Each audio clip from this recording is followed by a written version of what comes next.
Trump administration is reportedly going to pay the government of El Salvador up to $15 million to house people sent from the United States. 15 million. I think there are going to be a lot of members of Congress that will clearly be unwilling to spend money to keep people like Kilmar Garcia in CCOT. Why should the taxpayers of the United States pay the government of El Salvador to lock up a man who was illegally abducted from the United States and committed no crime? Maryland Senator Chris Van Hollen in El Salvador yesterday calling on Congress to block funding used to pay countries to house deportees. More House Democrats pushing to visit El Salvador to retrieve alleged MS-13 gang member Kilmar Abrego Garcia. The Supreme Court ordered the U.S. to facilitate his release. Trump administration says he was wrongly deported due to an administrative error. Illinois Congresswoman Delia Ramirez reportedly sending a letter to Homeland Security Chair Mark Green asking him to authorize a congressional delegation to El Salvador. Congressman Robert Garcia, Maxwell Frost also pushing for an official trip. Joining us now here in our studio, Pennsylvania Congressman Dan Meuser. Congressman, good morning. Good morning, Cheryl. So should the U.S. taxpayers be paying for this congressional delegation to go to El Salvador? This is as close to madness and an upside-down world as it gets. Here we have illegal immigrants en masse that are still in our country. Fortunately, with President Trump, we've closed the border. We have illegals committing all kinds of crimes. We have sanctuary cities that the left has established. In Maryland, of course, and I met Patty Morin, whose daughter was brutally killed. Rachel, met her a couple of times. Here you have Van Hollen spending all his time focusing on bringing back someone who was with MS-13. They want to state he wasn't MS-13. Well, birds of a feather flock together. They were all together. And he's also got a record for beating up women.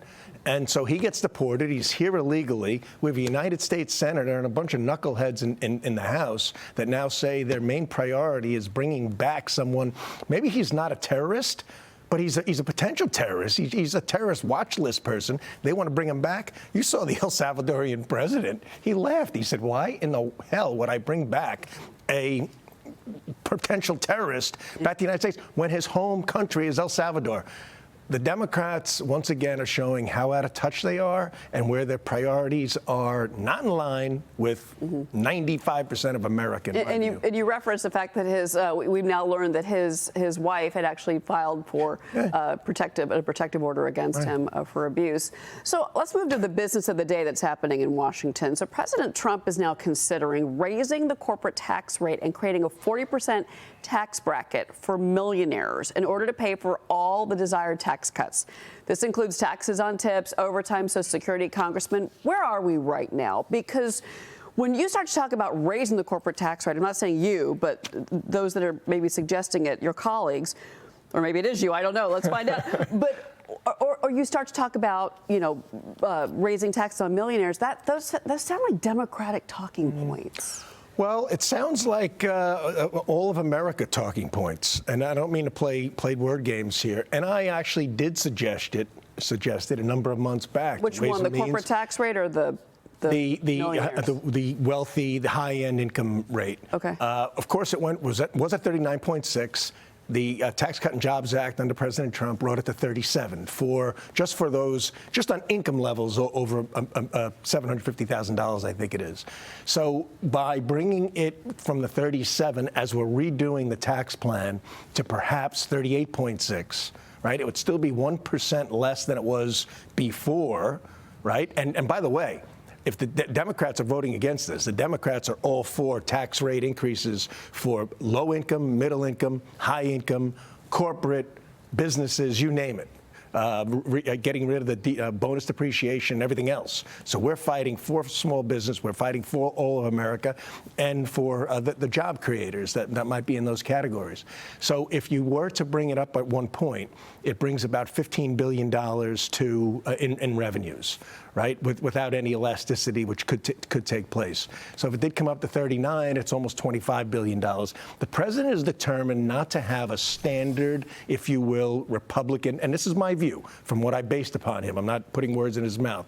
A standard Republican-style budget. What he wants to see is something that is in the interest of all of America, middle-income America, small business, and by the way, we would be talking about an exemption for pass-through small businesses, so they would not be paying at the higher rate as they do now at their income level rate. Mark, I want to get your reaction to that, because especially from the small business side, what kind of effect do you think that would have? Well, I mean, they're going to have lesser profits. They're then going to hire fewer people. The people they have employed, their wage gains and wage growth is going to slow. So there's certainly an impact there. And what I'll say, Congressman, is that since the Trump tax cuts went into place, our tax revenues as a country are 50% higher than they were in 2016, pre-Trump tax cuts. So the lower brackets have led to faster economic growth, have increased the tax base, and a lower percentage on a much, much, much larger tax base has really helped to drive additional tax revenue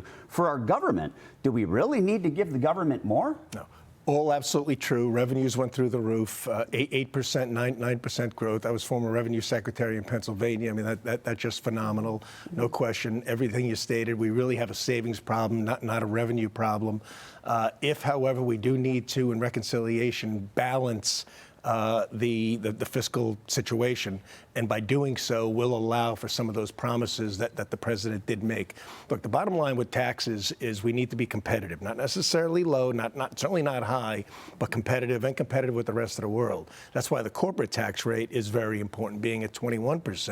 I mean, you got Ireland at 12%. I mean, we're in the middle of the pack, barely, where other countries have gotten more competitive. So you're absolutely right. Wherever that max min is for generating the highest level of revenues, it's something under consideration. It's certainly not typical. Yeah. I understand. So we're going to see how we can fit it all together, and we need to do it. By the way, we need to get this done, and if not by Memorial Day, certainly by 4th of July. I was just going to ask you, what do you think the time frame is, and is President Trump going to get his big, beautiful bill? He's going to get his big, beautiful bill if I can help it, and if well, it actually needs all of us to help it along, it does. And we will. We feel good about it. It's some nuances here. You know, those nuances can be a little bit tricky, but we'll pull it together. Certainly, Congressman Dan Meuser. It's always great to see you. Thank you. All right, thanks again for coming by. Appreciate you. All right.